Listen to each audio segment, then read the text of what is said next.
तो क्यों ना हम इनके साथ हो जाएं। इनके साथ हो जाएंगे तो करामतें सीख जाएंगे, करामतें दिखाने लगेंगे। उसकी ये सोच थी कि हमसे करामत जाहिर नहीं हुई तो इसका मतलब हम हुजूर गौस पाक के दर पर ऐसे ही पड़े हुए हैं, हम वली नहीं बन पाए। मौलाना तहसीन जिलानी साहब के बयानात सुनने के लिए तहसीन जिलानी ऑफिशियल को सब्सक्राइब करें। तो फिर तुम्हारी दुनिया भी बर्बाद हो जाएगी, तुम्हारी आखिरत भी बर्बाद हो जाएगी। समझ रहे? तो इन बातों पर अमल कर लें। समझ रहे? हुजूर गौसे पाक रज़ी अल्लाह तआला अन्हु के दर पर एक इंसान खाना खिलाता था, लंगर करता था और बाहर से आने वाले मेहमानों को वो खाना खिलाया करता था। और जो भी मेहमान आता उसको सबसे पहले वो खाना पेश करता। कई सालों से काम करता। मैं इसलिए बता रहा हूँ क्योंकि इससे भी आपको एक दर्स मिलेगा कि आप अपने आप को पहचाने कि आप हुजूर के आशिक हैं, हुजूर के दीवाने हैं, हुजूर के चाहने वाले हैं। तो आप अपने आप को पहचाने कि हम हुजूर के आशिक हैं, हम इधर उधर भटकने वाले नहीं हैं, हम पीरों के नाम पर लड़ने वाले नहीं हैं, हम वलियों के नाम पर लड़ने वाले नहीं हैं। मदारे पाक भी हमारे हैं, आला हजरत भी हमारे हैं। समझ रहे? हम पीर और वलियों के नाम पर लोगों के बहकावे में आने वाले नहीं हैं, लोगों के बहकावे में आकर हम उन्हें छोड़ने वाले नहीं हैं। समझ रहे? ये आजकल हमारे यहाँ के बहुत मसला चल रहा है। तो मैं अर्ज कर रहा था कि हुजूर गौसे पाक रज़ी अल्लाह तआला अन्हु के दर पे एक इंसान काम करता था। वो क्या? लोगों को लंगर खिलाता था, लोग आते थे वो खाना पेश करता था। एक दिन क्या हुआ कि दो वली हुजूर गौस पाक रज़ी अल्लाह तआला अन्हु की बारगाह में पहुंच गए। हुजूर गौस पाक रज़ी अल्लाह तआला अन्हु की बारगाह में पहुंचे, हाजिरी दी और खाना खाया। खाना खाने के बाद चल दिए। तो इसने सोचा कि शायद कि ये बहुत बड़े वली हैं, तो क्यों ना हम इनके साथ हो जाएं।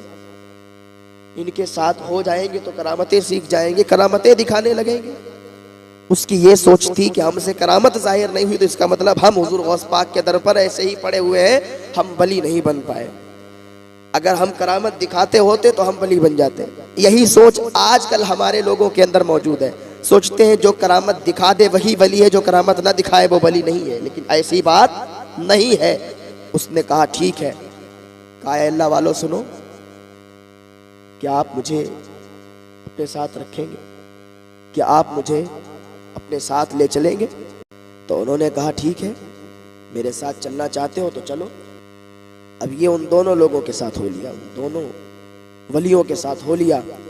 चलता रहा जंगलों से, बयाबानों से निकल कर जब इसे थकन महसूस हुई, भूख लगी, तो बैठ गया। कहने लगा ओ अल्लाह वालों, मुझे तो भूख लग रही है, मुझे तो खाना खाना है। उन्होंने कहा अभी से खाना? हम लोग तो बहुत देर में खाते हैं। जब भूख लगती है बहुत तेज़ी के साथ, बहुत शिद्दत के साथ थोड़ा सा खाते हैं, एक रोटी हल्का सा इतना खा लेते हैं कि चलने की इस्तिताअत बाकी रहे, चलने की हमें ताब बाकी रहे।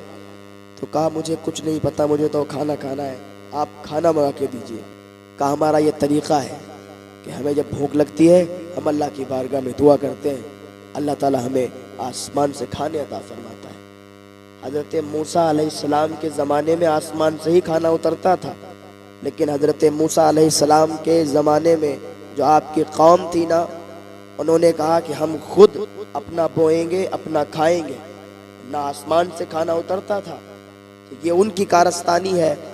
उन्होंने कहा खुद बोएंगे, खुद खाएंगे, तो अल्लाह ने फरमाया ठीक है, खुद बो खुद खाओ। तो समझ रहे? तो ये जो अल्लाह वाले थे ना, दुआ करते थे, आसमान से खाना उतरता था। अब क्या हुआ, इसमें से एक अल्लाह वाले ने दुआ की अल्लाह ताला की बारगाह में, उसने हाथ उठाकर दुआ की।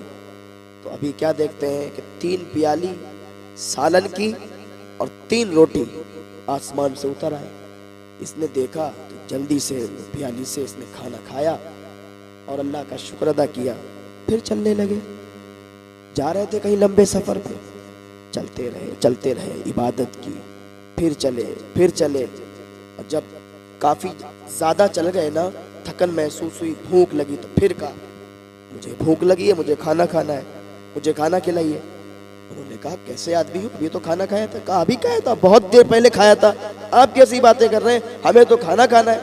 अभी से हुज़ूर गौस पाक का दर याद आने लगा। सोच रहा कि यार मैं तो वहीं सही था, हुजूर गौस पाक के दर पे लंगर खाता भी था, खिलाता भी था।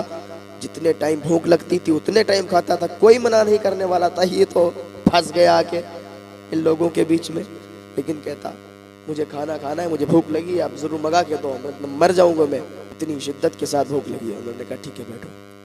अब दूसरे वाले ने दुआ की, हाथ उठाए, दुआ की, आसमान से 3 सालन और 3 रोटी उतर गई। अब इसने जल्दी से खाना खाया, अल्लाह का शुक्र अदा किया, फिर चलने लगे।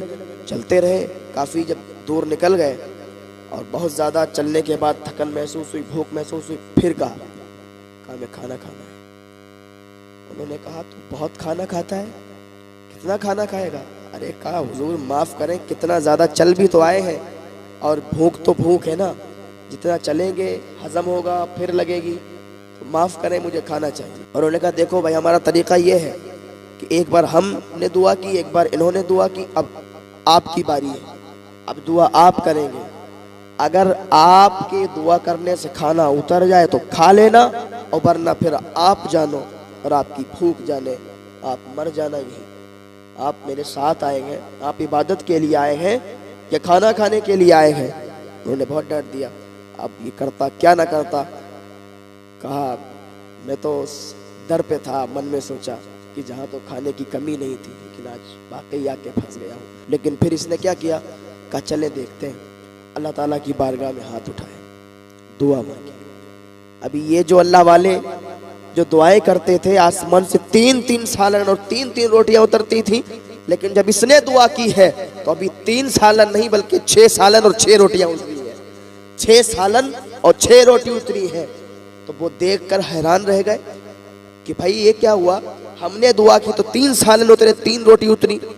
ये हमारे भाई साथ वाले, इन्होंने दुआ की तो 3 सालन 3 रोटी उतरी, और तुम कहते थे कि तुम कोई वली नहीं हो, तुमसे करामत नहीं होती, तो तुमने दुआ की तो तुम्हारे दुआ करने से 6 सालन और 6 रोटी कैसे उतर गई? भाई मुझे बताओ तो सही, कि झूठ बोल रहे थे कि तुम वली?